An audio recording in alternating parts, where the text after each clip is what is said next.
Hi everyone, it's Lauren Breiding here from Detox Me Tuesday, and I'm here with Daniela Kende of Color Me Complete, and we're here to talk all about adaptogens and reducing stress. So Daniela, do you want to tell us a little bit about you and your company? Sure, thanks for having me. So I started my company Color Me Complete just about 3 years ago, and I'm a holistic nutritionist. I do one-on-one coaching, clean eating, pantry cleanouts, the whole 9 yards. Yeah. So adaptogens are a hot topic with a lot of clients right now. So we'll just dive right in. So what are adaptogens in the most basic terms, and why do we need them? Yeah, so adaptogenic herbs, as we call them, or adaptogens, anything that's an adaptogen is something that helps the body cope with stress. You often will hear the term, it helps your body adapt. So adaptogens, it's an easy way to remember it. It's kind of like a category of herbs, and there's a bunch of them that perform a non-specific function in the body, but all improve your adrenal system, which is where all your stress hormones are made. So they're super helpful. If you're feeling like kind of worn down all the time, or just that everyday like 21st century stress that a lot of us deal with, we're just always on, we're always in communication, and we want to think about herbs in a sense of something that helps you over time, has a cumulative effect. So unlike we're so used to thinking of like a prescription medication or Tylenol or something that you just pop it and it does this. Think of it more as like generally enhancing and strengthening the whole system that produces stress hormones, so that when you're under stress, you can handle it better. Okay, so it's really holistic in a way, as it helps the whole body. Yes. Awesome. Okay, so what are the most common adaptogenic herbs that you are like your first go-to? Yeah, my two go-tos, some of the most like studied ones are ashwagandha. I like to say that one because everyone's like, what? Ashwagandha? It just sounds fancy. Yeah. And rhodiola. So those two, I mean, there's a huge range. That's the other thing. It's not like there's a strict line of something that makes something adaptogenic and makes it not adaptogenic. So there is a big world of them. But those two are really good like starter herbs. If you're kind of saying, okay, what can I start with that's easy to get a hand up, get a hold of, and has been studied, there's a lot of evidence. Those are two great ones. Cool, awesome. Okay, and so what's the difference? Yeah, so we have some of them here. What's the difference in the two of these? So ashwagandha would be good for, I've heard it's really good for reducing stress and kind of calming the body. Like I've heard you mention before actually that it's really good as a nighttime tonic. So can you talk a little bit about that? Yeah, so ashwagandha, it is grown native to Southeast Asia. So actually in Asia and many parts of the world, they use in Ayurvedic medicine, they've been using all parts of the plant. The leaf, the flowers, the root. What we use most commonly is the root. So the ashwagandha root has been shown to help totally enhance your stress response. So it helps calm the mind, it helps with insomnia, so that's been studied. That's why it's good for nighttime. I have a lot of clients, and I'm sure you can relate to this, who have that feeling at the end of the day of being really tired but wired, where your body's exhausted, but your brain's just still on. And a lot of that happens from being on a computer all day. The blue light at night, all that screen time, just going until, we're working later, so people aren't building in kind of wind down time. So I would say ashwagandha is a great thing to add to your nighttime routine, but it's not going to take the place of holistic kind of lifestyle changes. So I talk about, and you've heard me talk in my previous talk about balancing, the food that is what we put in our mouth, and then how we balance all the other areas. So stress reduction, what we're doing, our nighttime routine and rituals. So, ashwagandha into an evening tonic. I can tell you what I usually do. Yeah, that'd be great. So I've got here unsweetened almond milk. This one is the vanilla. That's a great brand. I love this brand. This one's really good. And it looks so pretty. It does. Really clean brand. With a little bit of ashwagandha. Start with any herbs. Start small. Start with half a teaspoon, and work your way up to a teaspoon from there.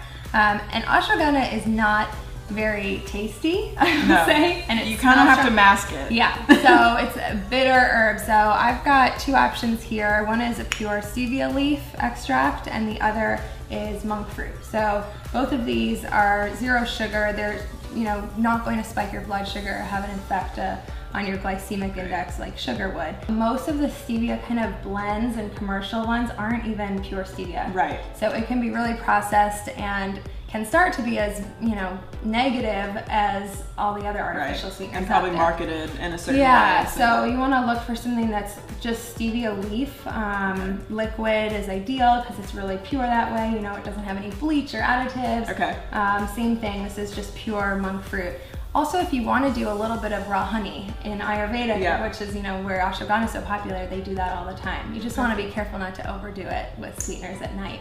And yeah, so I would do that warm, and I like to add a few drops of MCT oil, which is a healthy fat, and actually having a little bit of fat like this before bed can help people sleep better, can help balance your blood sugar so that you're not having high or low blood sugar overnight. Okay. What exactly is MCT oil? Straight from the coconut, right? So MCT just stands for medium chain triglycerides, which is a medium length fatty acid. Okay. And specifically, MCT oil has been shown to help boost metabolism, help balance blood sugar. So this is entirely coconut sourced. You want to look for one that's really pure, no other additives, and it just kind of takes the most beneficial part of the coconut oil. So really concentrated, fatty coconut oil, essentially. Okay. You could use coconut oil too. MCT is just kind of drilling down to the part of the oil, the part of the fat that's the best. Perfect. So either one works. I've always had questions about that, so that's really helpful. And then what about rhodiola? So rhodiola is also a root. What's been studied the most is the ability to enhance focus. So I'm somebody who struggles, I'll be totally honest, if I'm not eating the right things or sleeping well with brain fog. I'll sit down to work and I just feel kind of foggy, or I've struggled with ADD type symptoms where it's hard to focus on one thing at a time. I want to think about 10 things at once. So rhodiola is great because it kind of helps focus, like a laser focus. I need to get on that train. Sometimes I feel like my brain is so overloaded with a million different projects, and then I don't work efficiently at one of them, right? Because I'm everywhere. So so think like oxygenating the brain also helps with physical performance. So I like this one in the morning because it's not, and none of these herbs are stimulants, but rhodiola for some people can give you a little bit of a stimulating effect. So I would try it in the morning, not at night. And I love putting this in a smoothie. So it goes, a morning smoothie. You could also add, if you're looking for something to replace like too much caffeine in the morning, cacao is great and it balances out, kind of cuts the bitterness of the rhodiola. So a little bit of cacao in a smoothie. I always talk about including protein, fat, and fiber in any morning smoothie. You have some hemp protein I have some options here. Hemp protein is a vegan protein. This is collagen protein that basically this is dairy free, but it does have collagen, so it's not a vegan option, just another protein. Fiber, I like to always add some kind of fresh vegetable, but acacia fiber is another good fiber powder to get a little extra. Blend that all up, and your little rhodiola. And another bonus one that could go in that smoothie is maca. Maca is another adaptogen. Helps, both of these have been shown to help with libido and fertility. You know, if that's interesting to you, why not, right? Maca is really hormone balancing. And this one is a really good like butterscotch flavor. I really like it. It's different. It's more nutty and less bitter, in my opinion, which is so that makes like a really good chocolate shake in the morning. Yum, and this would add almost a little nutty flavor to that. It would be delicious. Yeah. That would be awesome. Okay, so a few questions I know. What about mixing adaptogens? Like what if it's really easy to kind of get on these trends and kind of just pour everything all in one and hope it works. But what is your opinion on mixing adaptogens? Yeah, I would start with one at a time. You know, think of herbs as powerful medicinal tools. Even every prescription medication that's out there started with an herb that was powerful, and then they made a synthetic form. So they have real strength to them.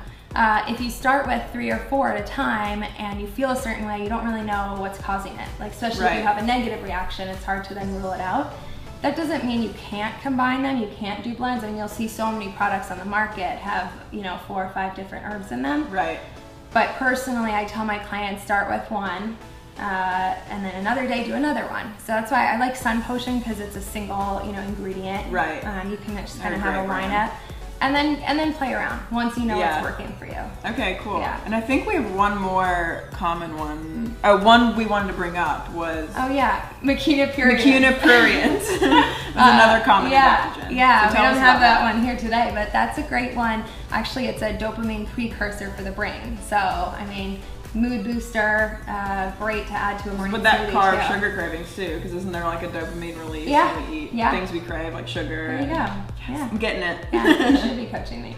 No. No. Yeah. Okay, and then a few other questions. What about if you're pregnant or breastfeeding?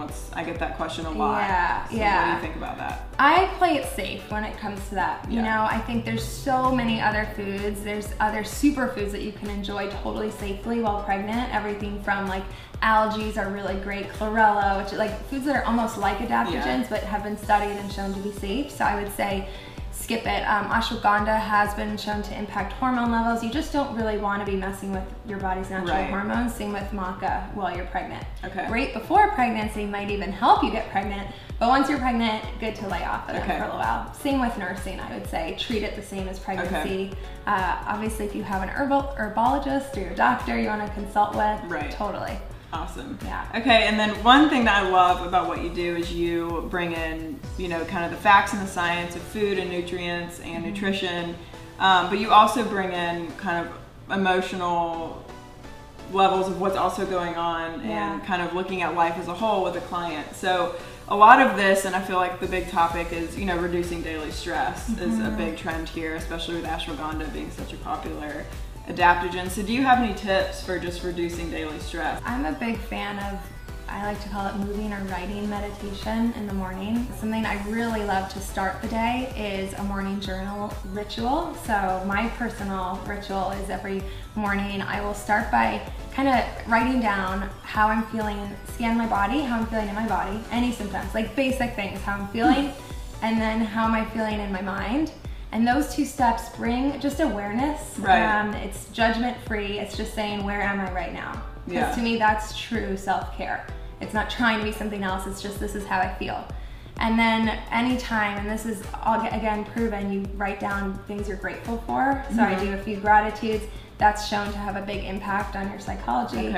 And then finally, I write down, you know, what I want to do that day, how I want to be. So to me, that's a really grounding thing in the morning. And then at night, I'm a big fan of, these are basic rituals, but often overlooked.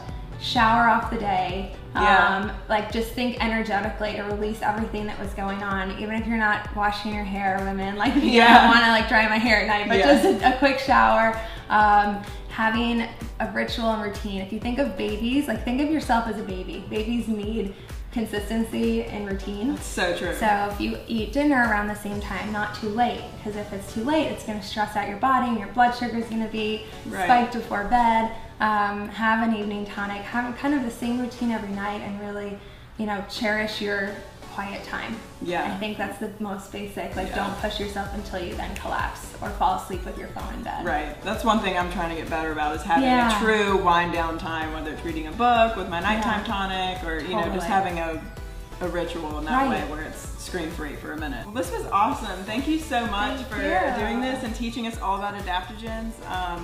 You guys look Daniela up. She's amazing. Her company again is called Color Me Complete. Just my new website is danielakende.com. Perfect. So that's where you can reach me, and let me know if you have questions. I'll try and be on Facebook, and sounds good. Thanks for having me.